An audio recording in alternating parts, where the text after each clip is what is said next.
সাইয়্যিদানা ইব্রাহিম আলাইহিস সালাতু ওয়াস সালামকে ফালাইবো আগুনে। ইব্রাহিম নবীরে ফালাইবো আগুনে, জাইলা পুরা সারকার হয়ে যাবে। জবান খুলে জোরে কোন বাঁচাইবার মালিককে। কিছু কিছু পয়গম্বরে করাত দিয়ে দ্বিখণ্ডিত করছে, বর্ষার তীরের আঘাতে শহীদ করছে। নবীর আগুনে ফালাইবো, নবী জইলা পুরা শেষ হয়ে যাবে, স্বাভাবিক। কিন্তু ইব্রাহিম আলাইহিস সালাতু ওয়াস সালামকে আগুনে নিক্ষেপ করার আগে গোটা জাতির সামনে ইব্রাহিমকে উলঙ্গ কইরা মানুষের সামনে লাঞ্ছিত করতে চায়। ও মুসলমান, আওয়াজ দিয়া জবান খুলে জোরে কোন ইজ্জত দেওয়ার মালিককে। আমার রব বলেন, আগুনে নিক্ষেপ করবি, হত্যা করবি, খতম করে দিবি, এটা স্বাভাবিক প্রক্রিয়া। কিন্তু আমি আল্লাহ যখন দেখি তাকায়া তাকায়া আমার পেয়ারা হাবিব, আমার পয়গম্বর, আমার নবীর জাতির সামনে উলঙ্গ কইরা ইজ্জত নষ্ট করার চেষ্টা করে, আমি আল্লাহ ঘোষণা দিলাম কিয়ামতের দিন, কঠিন মুসিবতের সময় সারা পৃথিবীর মানুষ যখন উলঙ্গ হইয়া হাসরের ময়দানে দাঁড়াইব, ইব্রাহিম আলাইহিস সালাতু ওয়াস সালামকে ওই যে উলঙ্গ কইরা জাতির সামনে অপমান করার কারণে আমার আল্লাহ শুধুমাত্র একজন পয়গম্বর ইব্রাহিম আলাইহিস সালাতু ওয়াস সালামকে জান্নাতি পোশাক পরায়া সম্মান দিব।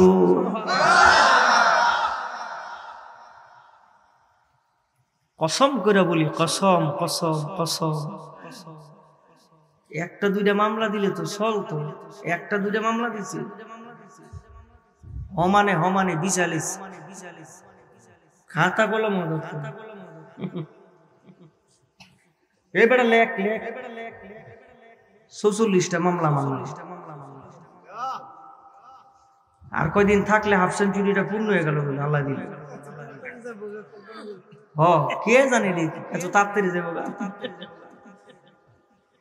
আয় হায় হায় রে,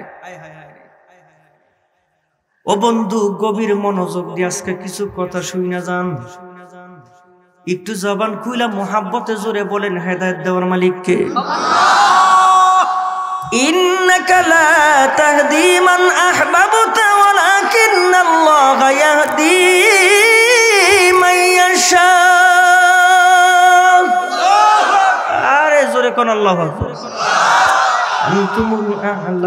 कुरान में तुम्हारा शान है, गम नहीं परवाह नहीं जब कुव्वते ईमान है, गम नहीं परवाह नहीं जब कुव्वते ईमान है। एक दिन मरना है फिर जब लड़के क्यों मरते नहीं, नौजवान क्यों शहादत का मजा लेते नहीं, नौजवान क्यों शहादत का मजा लेते नहीं।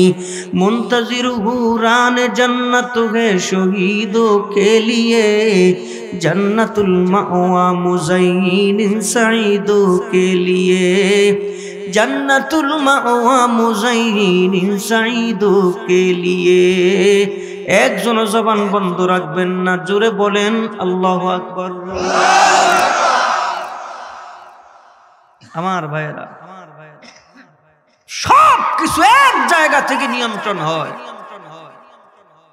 এত বড় বিস্তীর্ণ আকাশ, এত বড় বিশাল জমিন, এক এক রকমের গাছ, এক এক রকমের ফল, কত সুন্দর আবহাওয়া, কখনো কখনো ঠান্ডা, কখনো কখনো গরম। দিনের বেলা সকালে আল্লাহ তাআলা একটা সূর্যের আলো দিয়া গোটা পৃথিবীর আলোকমালা দিয়া সাজায় দেয়। আবার বিকাল বেলায় সূর্যটা অস্ত যায়, আবার মহান আল্লাহ একটা চাঁদ উঠায় দেয় টিমটিমি আলো দিয়া। একটু জবান খুইলা জোরে কন্যা, এগুলি এমনে এমনে হয় নাই, এগুলির মালিক কে? ওই আল্লাহ বলেন ويستخلفكم في الأرض فينظر كيف تعملون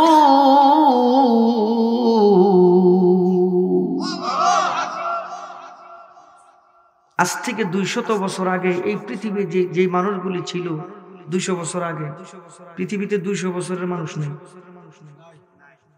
একজন মানুষের 200 বছর বয়স আছে আজ থেকে 100 বছর আগে 150 বছর আগে যেই মানুষগুলি এই পৃথিবীতে ছিল একজন মানুষ এই পৃথিবীতে নেই আমরা যারা গোটা পৃথিবীতে এখন যারা আমরা বর্তমানে আছি আগামী 200 বছর পরে একজনও থাকবো না আবার এমন কিছু নতুন প্রজন্ম এই পৃথিবীতে আসবে যারা বর্তমান দুনিয়াতে নাই এই যে মানুষের উত্থান আর পতন একদল মানুষ আসে আরেকদল মানুষ চলে যায় উত্থান পতন আসা যাওয়া এটার কারণটা কি কোন কারণে মানুষ আল্লাহ দুনিয়াতে পাঠান কোন কারণে এই মানুষকে আল্লাহ দুনিয়া থেকে উঠাই নিয়ে যায় কি কারণ এই কারণটাই বর্ণনা করে রব কোরআনে কারিমে সবাইরে জানাই দিয়েছেন ওয়াস্তাখলিফাকুম ফিল আরদি ফায়ানজুরু কাইফা তা'মালুন আমি আল্লাহ তোমাদের আমল পরীক্ষা করার জন্য একদল পাঠাই আরেকদল উঠাই নিয়ে যাই এবার একটা প্রশ্ন জোরে জবাব দিলে আল্লাহ খুশি হবে জোরে বলেন আমাদের আমল সম্পর্কে আল্লাহ জানেন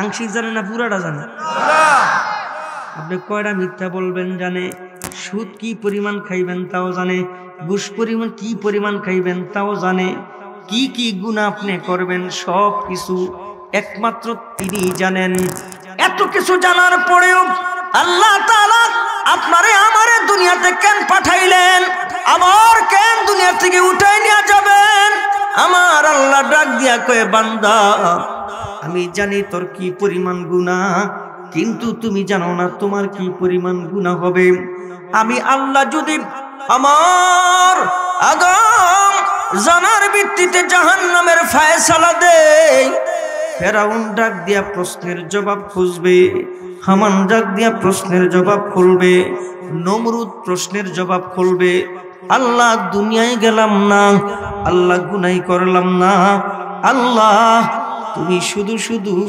দুনিয়ায় না পাঠায়া আগাম জানার ভিত্তিতে জাহান্নাম দিয়া দিলা আল্লাহ তোমার ফয়সালা মানি না এই প্রশ্ন যেন করতে না পারে এই প্রশ্নের জবাব যেন আমাকে দেওয়া লাগতে না পারে এই জন্য আমি আল্লাহ বানাইলাম আকাশ এই জন্য আমি আল্লাহ বানাইলাম জমিন যা দুনিয়ায় যা তুমি গিয়ে দেখে আসো তোমার আমলনামাটা কেমন তুমি কয়টা মিথ্যা বলো কয়টা সত্য বলো কি পরিমাণ নাফরমানি তুমি আল্লাহর করো দুনিয়ায় গিয়া যাই না সো তোমার আমলনামাটা কেমন এরপরও বান্দা ডাইকা বলবেন হাসুরের ময়দানে আল্লাহ বলবেন তোমার আমলনামা কেমন ডাক দিয়ে বলবেন আল্লাহ জীবনও এক রাকাত নামাজ কাজা করি নাই একটা রোজাও ইচ্ছা করে ভাঙি নাই একটা মিথ্যাও বলি নাই আল্লাহ বলবেন কাযযাবতা তুই মিথ্যাবাদী যদি বিশ্বাস না হয় তাহলে ইমাম সাহেবরে ডাইকা জিজ্ঞেস করেন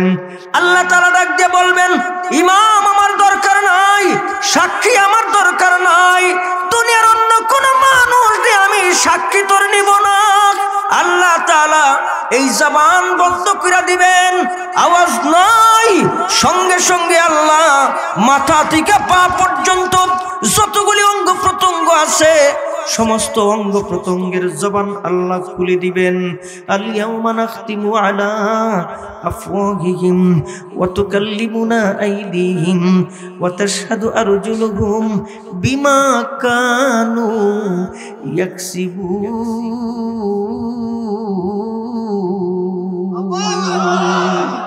এই হাত কথা বলবে যা করছেন সব আল্লাহর কাছে জবান খুলা খুলা বলবে নাক চোখ মাথা থেকে পা পর্যন্ত সমস্ত অঙ্গ প্রত্যঙ্গ বলবে ওই লোকটা আফসোস করে বলবেন ও হাত আমি না তোমারে কত যতন করেছি ও না কই চোখ আমি না তোমারে কত যতন করেছি রবের সামনে আমার বিরুদ্ধে তুমি সাক্ষী দাও, ডাইকা বলবেন না ফরমান আল্লাহ 70 বছর তোর গোলামি করার জন্য হুকুম আল্লাহর ছিল, আসলে আমি তোর গোলাম না, আমি একজনের গোলাম। পা বলবে না ফরমান আমি তোর গোলাম না, আমি একজনের গোলাম। চোখ আর নাক বলবে আমি তোর গোলাম না, আমি একজনের গোলাম। ও 2500 মুসলমান জবান খুলে জোরে কোন সেই গোলামের যেই সাক্ষী দেয়, জবান খুলে বলেন না মনিবের নাম কি?